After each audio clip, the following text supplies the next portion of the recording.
శ్రీ కొణిదల పవన్ కళ్యాణ్.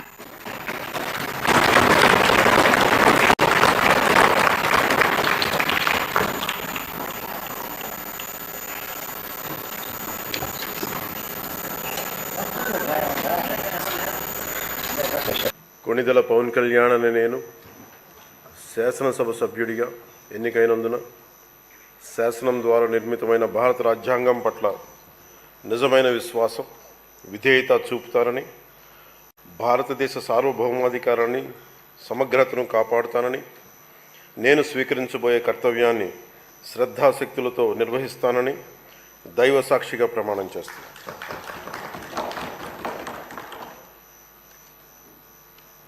కొణిదెల పవన్ కళ్యాణ్ అని నేను ఆంధ్రప్రదేశ్ శాసనసభ సభ్యుడైన ఆంధ్రప్రదేశ్ శాసనసభ సభ్యుడైన కొణిదెల పవన్ కళ్యాణ్ అని నేను సభా నియమాలకు కట్టుబడి ఉంటానని, వాటిని అనుసరిస్తానని, సభా మర్యాదలను పాటిస్తానని, సాంప్రదాయాలను గౌరవిస్తానని దైవ సాక్షిగా ప్రమాణం చేస్తున్నాను.